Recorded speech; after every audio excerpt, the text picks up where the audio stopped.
journey with you. These are your people, the ones who believed in you, stood by you, and yes, perhaps even nagged you a little when you needed it most. They were your cheerleaders.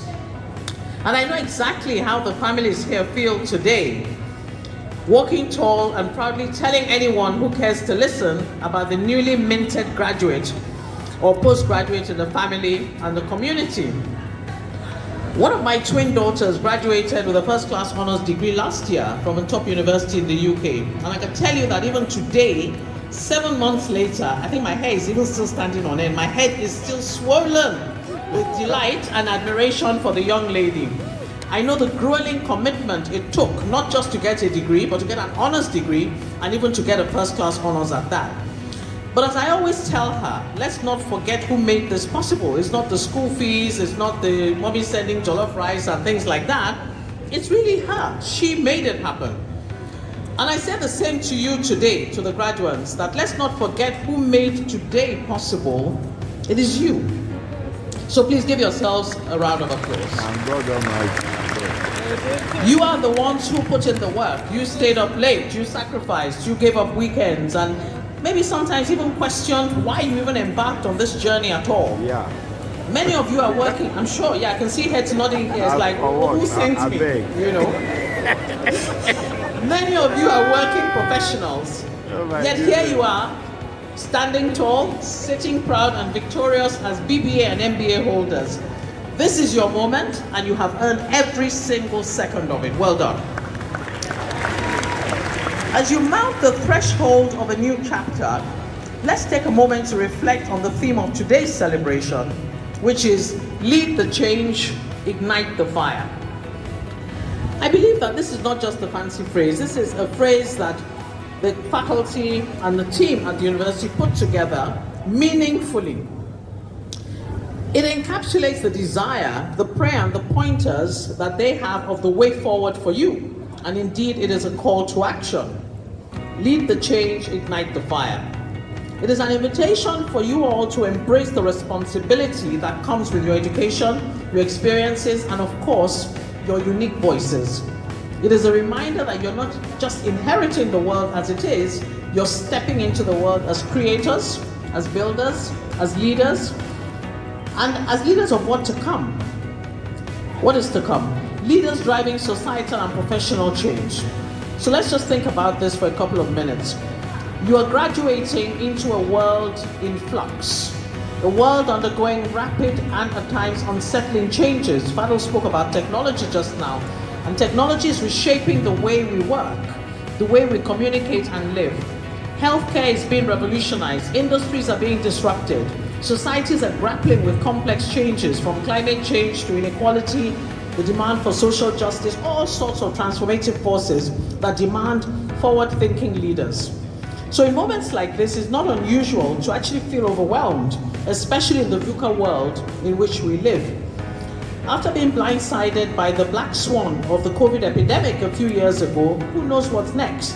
I think even the recent US elections and other global geopolitical dynamics may well bring with them new and daunting scenarios for business and the world of work in the months and years ahead.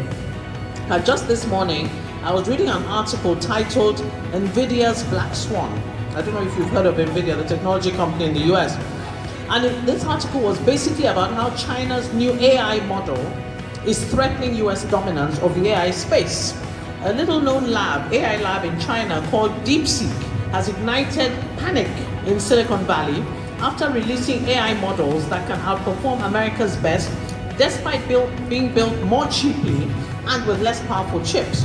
And the model just took $6 million to build in less than 2 months, and it could really truly be a major disruptor that could actually impact geopolitical trade. So who knows what's next and what's around the corner. But I want to tell you something.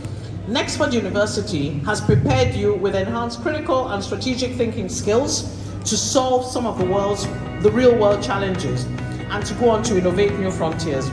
Every single one of you graduates has the power to shape the future. You don't need to have all the answers today.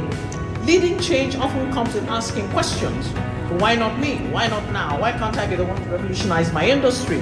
Why can't I create solutions that improve lives in my community? Why would I not use my talents, my experience, and so on to ignite change in ways big and small? So leadership is not about waiting for permission or the perfect moment. It's about recognizing that this is the moment. This is your moment, right here, right now. Leadership is the spark that ignites innovation, the force that will drive transformation in our world, and also the compass that guides us through uncharted terrains. But what does it mean to lead? What does it truly mean to lead? How do we break this down into manageable and reflective components? Let us think about this for a minute. Ladies and gentlemen, graduates in particular, leadership is not about titles, it's not about authority. So as you go into the world of work, for those of you who are new graduates and even those of you continuing with work, it's not about titles or authority, as I'm sure you realize. Look at people in leadership positions around you. An array are in the front row here today. Many have earned the right to lead by being purposeful. They typically have a vision of where they're going. They build a network of genuine, trusted relationships on the journey of change. Effective leaders have influence, inspiring and empowering and motivating others. And they make an impact, a real true difference on people whilst leaving a legacy in their trail. But to be effective leaders of change, because you can lead, but you might not drive change necessarily, to be effective leaders of change, and we're talking about leading change, we need to be clear about certain dimensions of our journey. I encourage you all to have clarity of purpose, clarity of your role, clarity of who your stakeholders are, because it's a journey and you can't go alone. And the backdrop of all this is clarity of your values. Without integrity, sustainable leadership crumbles. And there are many examples around the world which I won't go into today, and even in our country, Nigeria as well. Let us consider the industries you are entering or advancing within, whether it is technology, healthcare, finance, agri, entrepreneurship, or any field or subsector. Innovation is reshaping and creating new landscapes. Artificial intelligence, Gen AI, blockchain, renewable energy, and so on and so forth, they're not just trends, they are here to stay, and I think Fadl emphasized that in his opening remarks.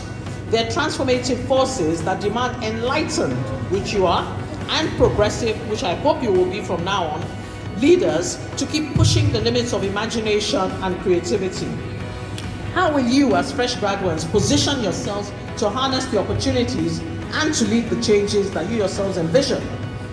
How will you ensure that change, the change you seek, is inclusive, ethical, and impactful? And this dovetails into my next point. Driving change requires a proactive and sometimes a paranoia mindset. It means questioning the status quo. It means challenging conventional wisdom and daring to envision a better future. But it also means that recognizing that change must start from within. And finally, under leading change, to lead others effectively, you must first lead yourself. And this is about self-mastery.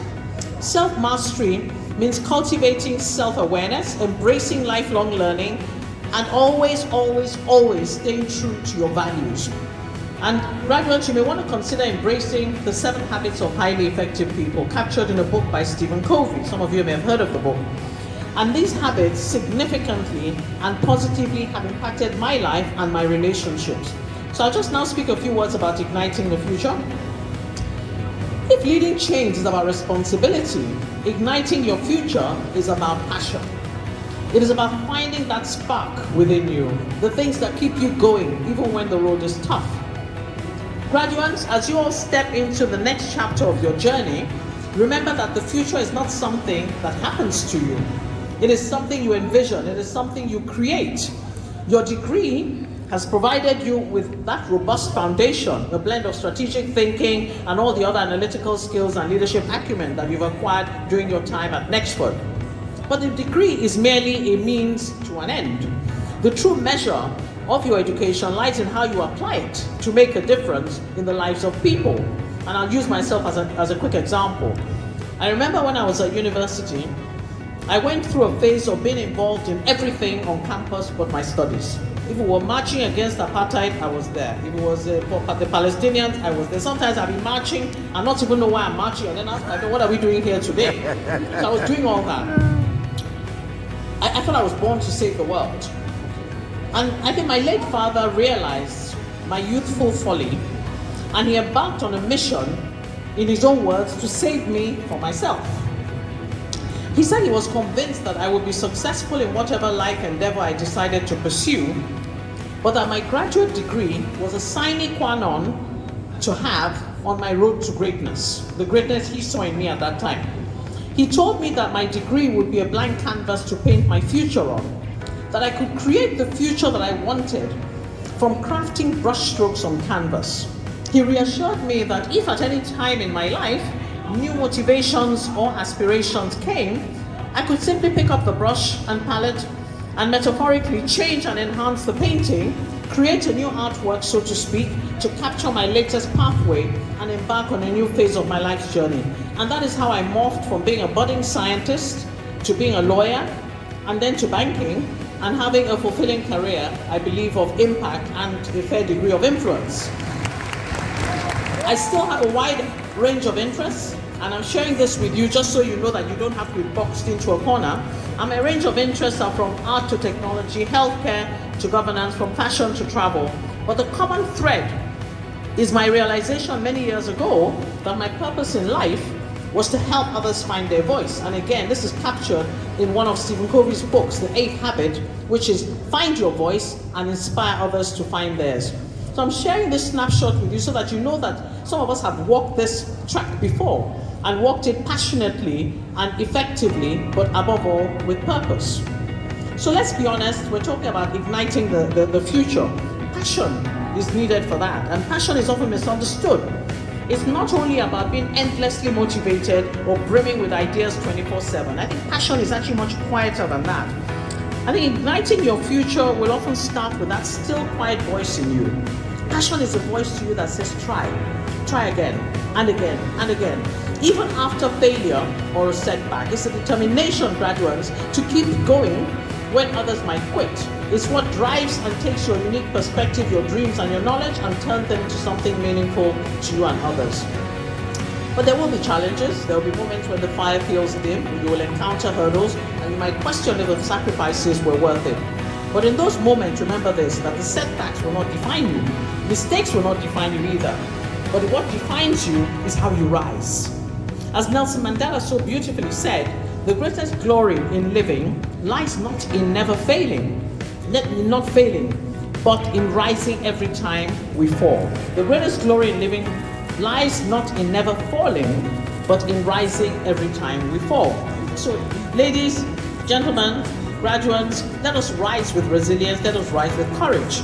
Let us rise with the knowledge that failure is not the opposite of success, it is part of your journey to success. And let me tell you something else, that resilience is in your DNA. We are all Nigerians, including Fado, who is now an honorary Nigerian. As Nigerians and as global citizens, you have been shaped by challenges.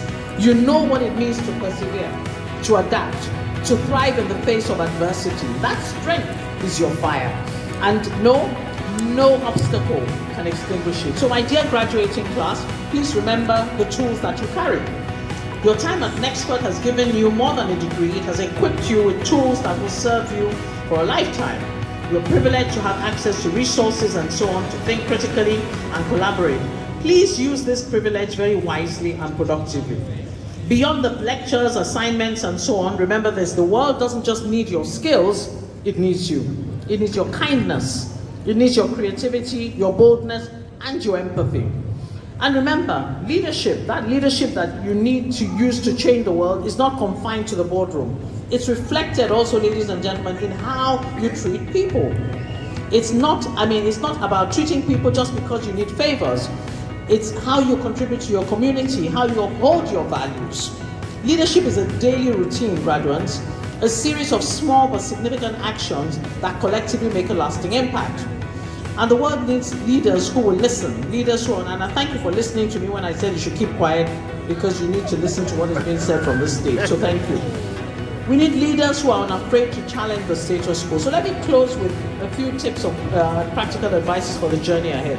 As you step forward into the next chapter, I want to leave you with 3 things. Stay curious. Curiosity is a fuel for growth. Don't settle for what you know now or what you're coming out of Nexford with. Be a lifelong learner and ask questions, perspectives, and so on. My curiosity is insatiable and helps to continually sharpen my soul. I have an exam on the 20th of March, and even my children ask me, why are you still doing exams? Well, it's because of my quest for continuous knowledge and even testing that knowledge beyond just being spoken to, but testing how deeply I know it. Number 2, build meaningful connections. Success is not a solo journey. Surround yourself with people who inspire you, challenge you, and lift you up higher. So it's not just about what you achieve, it's about the relationships you build as you move up, and also lift others up as you climb life's ladder of achievements. Third, be unapologetically you. Very important. Don't dim your light to fit someone else's mold. Don't be a second-class version of another person. Don't. And that is why I moved from law to banking. Because my father was a lawyer, I was working with him, and I knew that I would always be a second-class version, being compared with him. Took my own path, charted my own path in banking, and I thank God for today. So the world doesn't need your copies, it needs originals. Be true to your values and passions, and let authenticity be your greatest strength. Class of 2024, your legacy starts today. I want you to imagine something. Picture yourself 10, 20, 30 years down the line. What will your legacy be? What kind of change would you have led? Who would have inspired you along the way? The answers to those questions begin today. Begin with the end in mind. In my journey, for every new job, every new role, when I say to my staff or my team, I'm beginning to plan my exit from today. They say, when are you leaving? I said, no, I'm not leaving. But I want to know what I'll be remembered by.